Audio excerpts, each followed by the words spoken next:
Hey guys and girls, welcome to another Sunday afternoon chat. We are right now, Pat Turner and I, driving through the mountains around Mena, Arkansas, and we are headed to Toledo Bend Reservoir. That's right, Toledo Bend. Been a long time since I've been on Toledo Bend. I'm gonna meet my buddy Roland Martin down there. Roland has been at Sugar Lake, fishing with Pedro Soares for the last couple, 2 or 3 lakes. Sugar Lake just across the border into Mexico from Texas.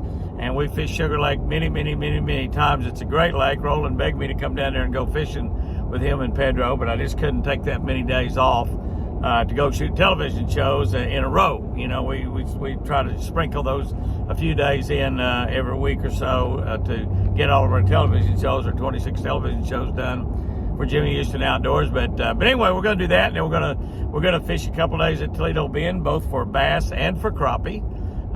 We've got Steve Johnson, I think is his name. I haven't met Steve. Roland's talked to him on the phone, said he's a super nice guy. A crappie guide. He guides for crappie on Toledo Bend.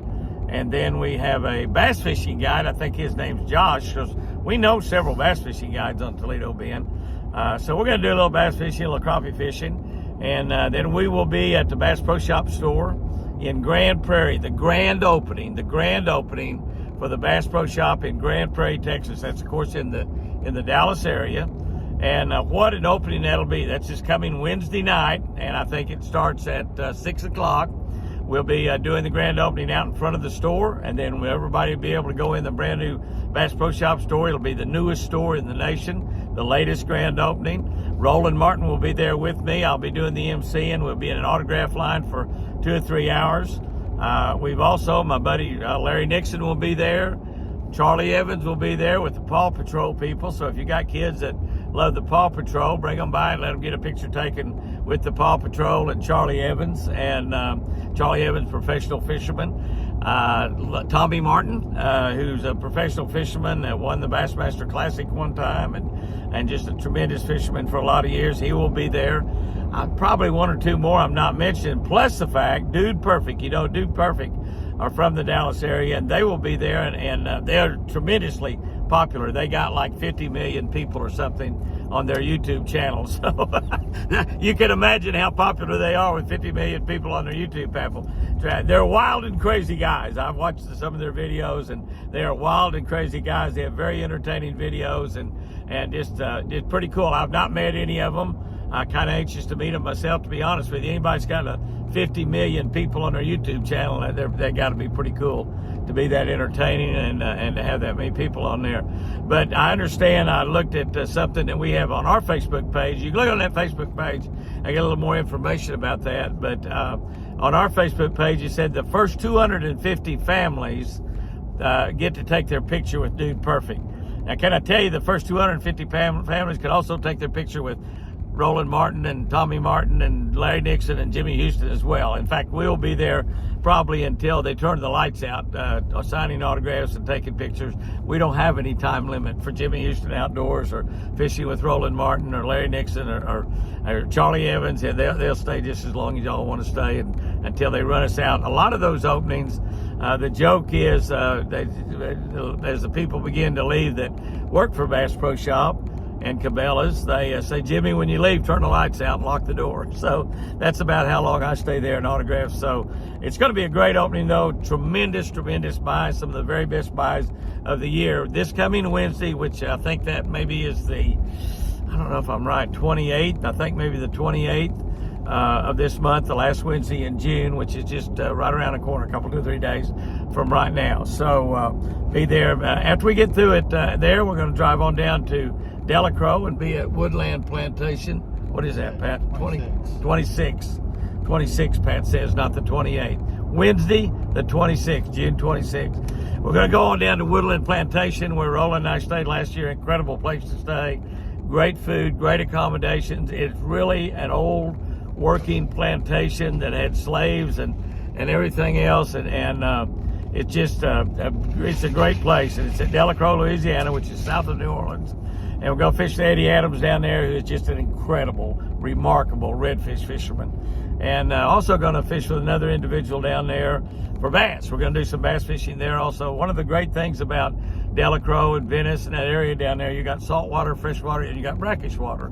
And you have freshwater fish and saltwater fish living in the exact same area. So it's an incredibly great place to go and fish. The Woodland Plantation is a beautiful place. Foster, the guy that owns that thing and runs it, just takes care of customers remarkably well. One of the things that's kind of interesting there that I just was kind of blown away by, they have a Catholic church right on the grounds on the Woodland Plantation. And this Catholic church, now it wasn't there on the plantation. Actually, he bought that church somewhere and they moved it down there. But they have a full bar. They have a full bar on, like up where the priest would be, and they have a full bar up there. A bar, just a regular bar. Whiskey bottles lined up against the wall, like you said, any kind of bar, and a bar across there, and you can sit on a stool there and have your drinks. I don't drink, but and so one of the questions I asked Foster, I'm a Baptist, and Catholics are definitely not against drinking, but most of them. There's a lot of Catholics that don't drink, but they're definitely not against it at all. And I asked Foster, was that bar already in that church, or did you build it in there? And he told me they built the bar in there. The bar did not come with the Catholic Church, so don't be telling people I said that Catholic churches had bars in them. And some of them may, for all I know. I've only been in a couple Catholic churches in my life, and I've been to Pat Turner's Catholic Church, and I can say it did not have a bar in there. That's the only one I know about for sure. It did not have a bar. But that's kind of cool. You see the stained glass windows and all of the tapestry and the things of a beautiful Catholic church, a small Catholic church, but a beautiful Catholic church. And you look, there's a big bar, a full size, all the way across one end of it was a full bar. So it's a great place. We're going to have an awful lot of fun down there, and bass fish and redfish, and so we're really looking forward to that. Roland is going to be with me the entire time. I'll probably fish with Roland a little bit. I'll be fishing with Eddie Adams and Steve Johnson, the crappie guy down here, and depending on how the crappie's biting, I may crappie fish both days, but if the bass are biting good, we might do a crappie fishing half a day and bass fishing half a day. I don't really know, but we're going to go down there and have a good time. Sherry is staying with Chris at the ranch, so everything's good at that front, and we're looking forward to the 4th of July coming up here real quick. Independence Day, just right around the corner, and we live in the greatest country in the world, and we're celebrating our independence here just right around the corner. So I hope everybody is proud of America and be popping those firecrackers. I love to do that myself. I don't think you get too old if you're a redneck to shoot fireworks off. And I really, really, really do love shooting those off. This past week, I had a really, really great friend of mine that I used to hunt and fish with all over the country. Him and I have been on lots and lots of deer hunting trips together. Billy Cheek from down at LeCompte, Louisiana. And he brought his beautiful wife, Janice, over there. And I hadn't seen them since I spoke at their church probably 15 or 20 years ago. And I got to just tell you, Janice is as beautiful as she ever was. But Billy's aged quite a bit. Billy's 71 years old, and Billy has aged quite a bit. Janice fell in the lake while she was there. We stuck that up on the Facebook and on our what's that other one now? Not Facebook and TikTok. We stuck that up on our TikTok channel of her falling in the lake, and had about 8,000 or 9,000 views. She just wanted to go down and take a real close look at the fish. And I got to tell you, Janice caught more bass than Billy. Janice caught more bass than Jimmy. I think right at the end, I might have caught the biggest bass we caught, but we had 2 great days of fishing, and Chris enjoyed Billy and Janice coming down. Janice brought a bunch of old Basset Gal pictures, and we really, really enjoyed going through and looking at those Basset Gal pictures. And Sherry's kids, Jeremy and Kyle, when they were just little guys, 4, 5, 6, 7 years old or younger. And I even saw a picture in there. I told him I saw a picture in there of a young, slim, I'm talking about slim, Pat Turner. That's all I'm going to say about that. And he had some hair too, as a matter of fact, but not really a tremendous amount. But he did have some. But he was slim and trim. Yeah, pretty good looking guy, if I do say so myself. But those old Basset Gal pictures was really nice to look at. I got to tell you, Jimmy was younger in those pictures too by quite a bit, you know. Basagal went on for 21 years, and I think it was like they haven't been around since, I don't know, 1990 or something like that. So it's been 25 or 30 years since there has been Basagal tournament. So we're talking about going back a long way, but it was really a lot of fun to look through those pictures and talk about the memories and talk about the people. I couldn't even really identify all of the girls that was in there, and or maybe Billy couldn't, or Janice, and then I'd say, oh, that's so-and-so, and they'd say, oh yeah, that's who that is. And some of the old writers like in there, like Maury and you know, Stan, or still photographer, George Braswell. I mean, so many people that are good friends, and a lot of those folks are not with us anymore, as a matter of fact. But it was really cool to look at that. So we had a great week at the ranch. The deer, the antlers are just incredibly getting gigantic. We've been working a lot, doing a lot of personal appearances, and haven't had time to shoot near as much video on the antlers as normal. But Prince Charming is just absolutely incredible. He had giant antlers last year, and they're just like, Billy was only there 2 days. Billy and Janice, and Billy said, I think that deer's antlers have grown since, of course, he's from South Louisiana. He called them horns, okay? That antler's horns have grown since yesterday, and I believe that's just about how fast they're growing. You can almost see it happen. So the deer are all doing good. Patsy's got 5 or 6 little babies up in the nursery right now. Sally is doing good, and Black Beauty is doing good. That's his 2 baby girls, and both of them are just doing wonderful. They run up to him and drink. He's got a couple little bucks in there that he's still having to catch them and make them drink. And they're drinking a full bottle every day, but they're still not running up to him, and they're just wilder than snot. That's just all there is to it. They're wilder than snot. And, you know, some of you knows how wild snot gets sometimes. Yeah, that's right. But anyway, so the deer are really doing good. We've had, everything's been going great at the ranch. Summertime is here. We are officially in summer right now. We got that, I think, June 21 or June 20, when we had the longest day of the year, the summer equinox. And I think that winter equinox hits on December 21 this year, which will be the shortest day of the year. So our days are now getting a little bit shorter. I just saw, it just breaks my heart. I just saw a little baby fawn laying in the middle of the road, dead. His mama evidently made it, and the little baby didn't make it across, and had brown spots on it. Just kind of ruined my day right there to see that. It hurts me to see a deer laying on the side of the road. When you see a little baby like that, that's even worse. You know, when we start having our babies there at the Eagle, both deer on the run around on the wild, and a deer that we raise in the pen and then turn them loose on the ranch. This is the most exciting time of the year when we have those babies. We just love them so much. It's the most exciting thing, but it's also the saddest time because we lose several. And this year it seems like that we had a couple of areas where every doe seemed like had a fawn or two. And now I'm seeing a lot of does running around in that area that don't have any babies. So that means that the critters have got them, or they've died some natural deaths. A lot of them die of natural death. And one of the good things about having those does and letting them have their babies in the pens is that none of those are killed by a coyote or a bobcat. Now they might once we turn them loose, but the coyotes and bobcats do not get in those pens. And coyotes occasionally get in deer pens, and it's like you drop a bomb in there when that happens. My neighbor across the road had it happen one time, and it was just terrible, just dead deer kind of laying everywhere, but especially the babies. But we have the pens built where they can't dig under from the outside, and so it's real difficult for them to get in, and it's real surprising the bobcat doesn't get in there and kill one, but knock on wood, I guess you might say, so far that hasn't happened. But the deer are doing good. They're getting larger every day. I saw 2 babies yesterday near the house with their mama, wild babies. And they were a good size. They were still spotted fawns, but they were good size. So everything is going good at the ranch. My little goose family that had only one gosling, that little baby goose looks just like its mom and daddy now, and almost as big as they are. So we were looking at that again. You'll get you a shot or 2 of those this week, because that baby is turned in, instead of a little fuzzy looking bird, it's turned into a Canada goose. Forrest is coming around about every day. His antlers are just absolutely beautiful, and they're typical. He's just a big, beautiful, typical deer.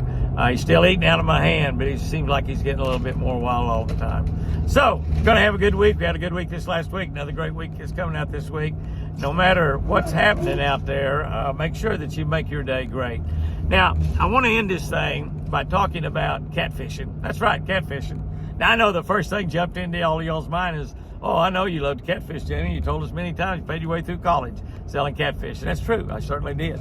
But our preacher this morning, not the preacher at Midway Hills Baptist Church, Shopper, but our preacher there at Keys Baptist Church. I went to church with the kids this morning because we left right after church. And so we went to kids at the church, and he got up there and he said that somebody asked him this week if he had ever been catfishing. And he said, oh yeah, I've been catfishing a lot. I do that I go catfishing quite a bit. And he said they looked at him kind of funny, like, oh my, that's terrible. And then all of a sudden he realized that wasn't the kind of catfishing they're talking about. And so I asked Pat, we stopped for lunch, I asked Pat, do you know what catfishing is? And I expected him to say, well, of course I do. You and I gone catfishing a lot together. But he knew immediately what I was talking about. And he said, sure, I know. He said, that's an internet deal. And what catfishing is, for those of you that don't know, because I didn't know. And I've heard them talking about fishing on the internet a lot, so I know they're fishing for information. So that's pretty easy, but I've never heard it called catfishing. Catfishing is where you pretend to be somebody that you're not. You're not using your own identity like we do on social media, but you're pretending to be somebody that you're not, and you're trying to trick somebody into believing things that are just fabricated or lies that you're making up, kind of like some politicians, and you're doing it in order to gain some sort of advantage. It might be sexual predators. It might be you might trying to meet somebody of the opposite sex for some illicit sexual motives, or it might be you might be trying to get some information or something from somebody that you can use as a bribe or something to extract money from somebody. Or it might be you're catfishing and you're trying to tell people you're something you're not in order to get a hold of some financial information so you can actually just simply steal money from them. So that's what catfishing really is. And so our preacher there at the Keys Baptist Church this morning preached his entire sermon on that, and his point was that maybe a lot of us out there think we really know who God really is, and we really know what kind of God we serve, and we need to really, really, really look at God, into what God really is. God is not somebody that's going to zap us out when we make a mistake. God is not somebody that's always trying to catch us doing something wrong. God He created us. He knows we're sinners. He knows we do things that are wrong all the time.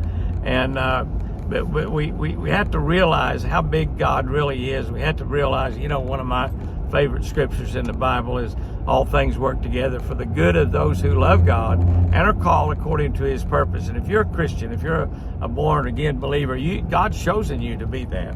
You're kind of like an adopted child. You're adopted into the family of God.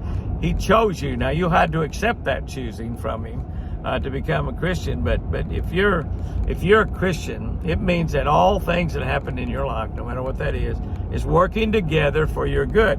Doesn't say they're all great. Doesn't say they're all painless. Many times, some of the things that we go through in our life bring us to our knees, or some of the most difficult things we can ever imagine. We're going through that now and have for the last 3+ years with Chris's stroke.